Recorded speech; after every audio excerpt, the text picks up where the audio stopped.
Muito boa noite. Olá, amigos, amigas. É uma alegria renovarmos a nossa amizade, renovarmos a nossa trajetória, a nossa esperança, a nossa nutrição espiritual. Assim como todos os dias, geralmente 3 ou mais vezes por dia, nós nos acostumamos a nutrir nosso corpo, também precisamos de nutrição para as nossas almas. Então, estamos aqui famintos, com muita saudade de Jesus, nutrindo nossas almas, não é, Regina? Maria José, Vera, Isildinha, Eliana Quiodo, Adriana, Mônica, Janete, com muita sede e muita fome de Jesus. Que a gente perceba o banquete que se abre à nossa frente em cada momento como esse. Um banquete para dezenas de pessoas, para 60, 70, 80, 90 pessoas todos os dias, que nutre as nossas almas e nos prepara, nos abre, nos felicita, nos encoraja para os embates que nós precisamos travar, que nós somos chamados a travar. Então, dessa vez, nós já tivemos como mestres de cerimônia desse nosso banquete, Jesus Cristo, Maria de Nazaré, e agora estamos tendo ninguém menos do que Francisco de Assis. São banquetes fabulosos que nós nos servimos mutuamente nesse momento de tanta fome, tanta sede, tanta necessidade que nós estamos passando.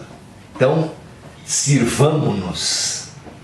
Não há mensagem mais importante do que para esse momento, já que Jesus disse que aquele que quiser ser o maior fosse aquele que mais servir, que o exercício, deixando entrever que o exercício de amor para as nossas vidas é que nos sirvamos aos nossos filhos, aos nossos pais, mas também sirvamos-nos uns aos outros pela empatia, pela compaixão diária, de usar máscaras, dar bom dia, sorrir para as pessoas, olhar nos olhos.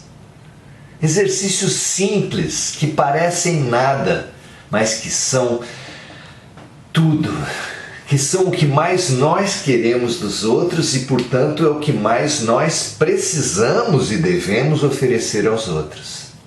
Não é? Faça aos outros aquilo que gostaria que os outros fizessem a você. Essa a lição fantástica de Jesus.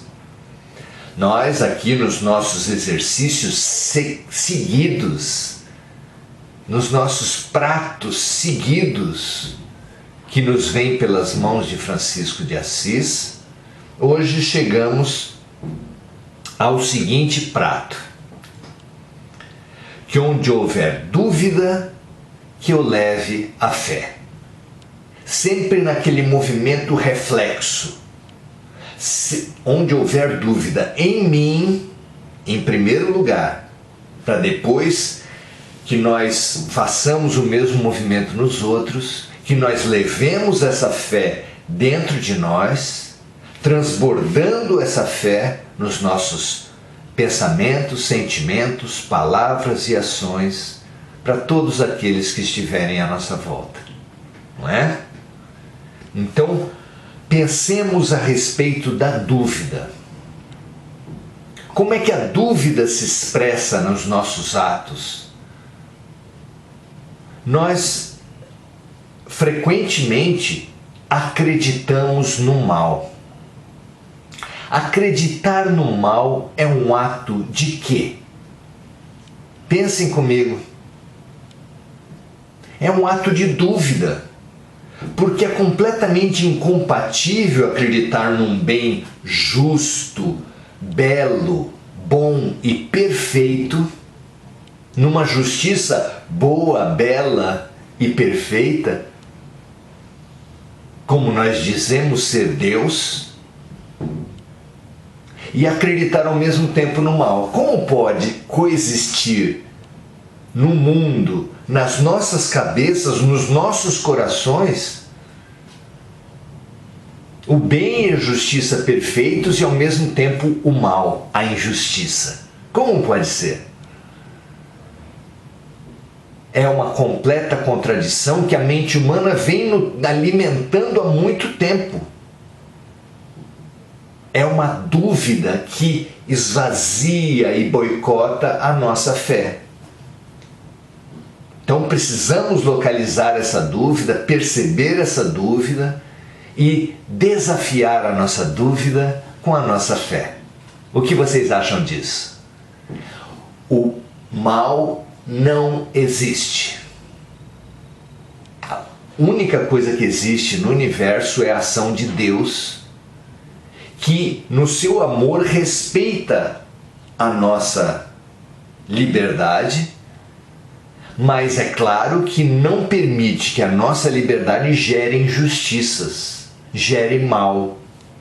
Como assim?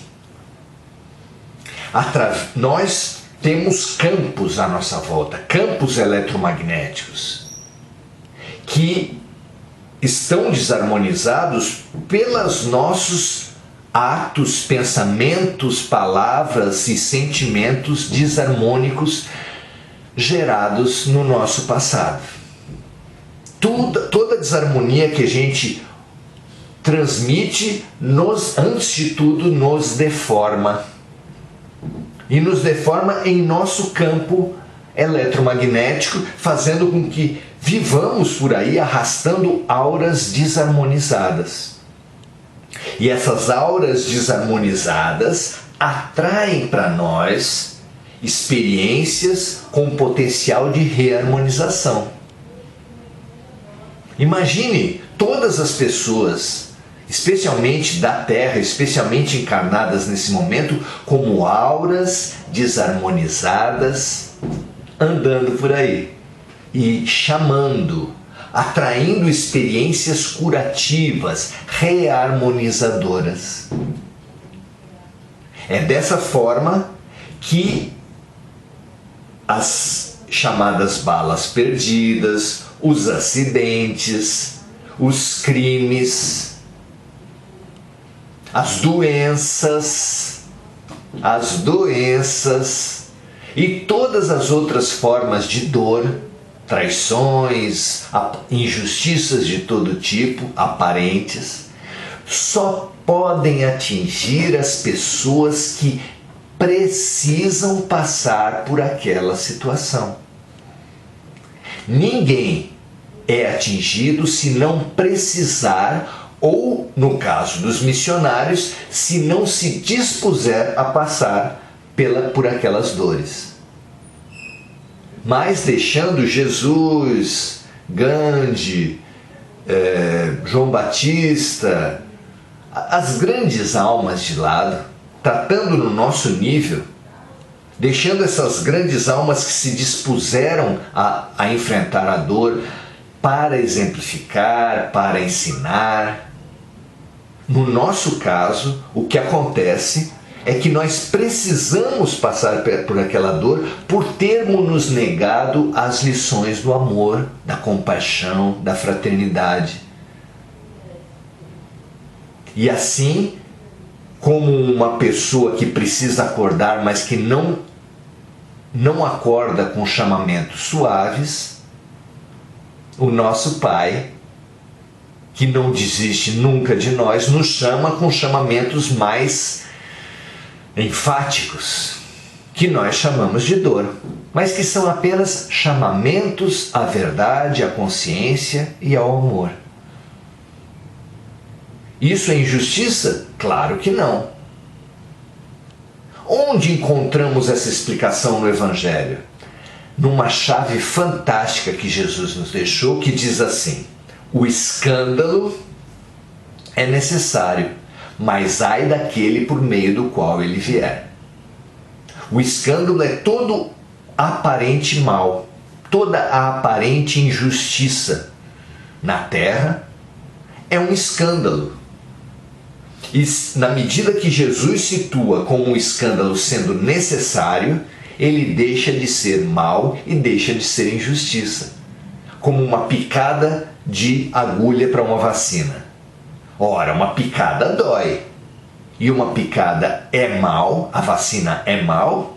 Claro que não. Um remédio amargo, ele não é gostoso de experimentar. Mas se é um remédio, é para o nosso bem. Não é assim?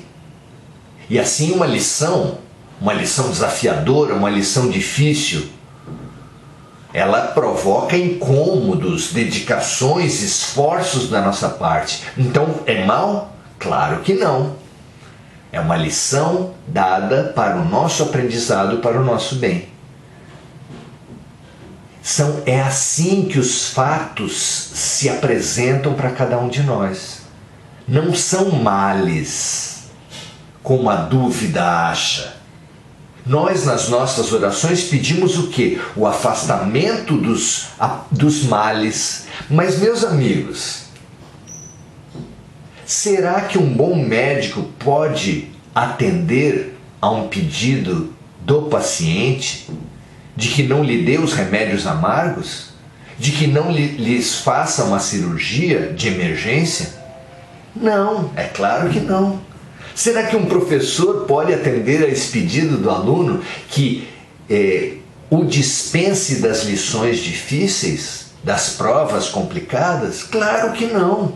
Porque o professor sabe que é através das lições difíceis que os grandes aprendizados se realizam. Porque o médico sabe que é através dos tratamentos drásticos que a salvação pode chegar aos doentes graves. Não é assim? E nós perdemos o nosso tempo, esvaziamos as nossas orações, boicotamos a nossa fé, misturando a essa fé a dúvida, ou às vezes até a certeza de que as coisas que nos desafiam são males. Fazer as orações com a certeza de que as coisas que nos desafiam são males, pedindo nas orações o afastamento desses males, é duvidar de Deus, é duvidar da bondade e da justiça perfeitas que presidem o universo. E é claro que esses pedidos não serão atendidos. É por isso que as nossas orações não são atendidas, porque nós fazemos pedidos inatendíveis. Então, meus amigos, localizemos, reconheçamos e localizemos a dúvida em nós, na nossa fé, na nossa oração, na nossa relação com Deus e com a vida. Existe a dúvida, boicotando os nossos aprendizados, boicotando as nossas curas, boicotando a nossa fé. É maravilhoso reconhecer isso, porque reconhecendo se abre todo um leque de possibilidades. Como o doente que se reconhece doente, finalmente, depois de tanta gente lhe dizer isso, e que só a partir dali começa a sua cura. Um aluno resistente às lições, só no momento que ele reconhece a necessidade dessas lições é que ele começa o seu processo de aprendizado. Nós também, orgulhosos, teimosos, rebeldes, envenenados de autocompaixão, somos convidados nesse momento, meus amigos, com uma ação que envolve a nossa oração, que simplesmente pode mudar tudo se nós realizarmos a ação envolvida nessa oração. Onde houver dúvida, que eu leve a fé. onde houver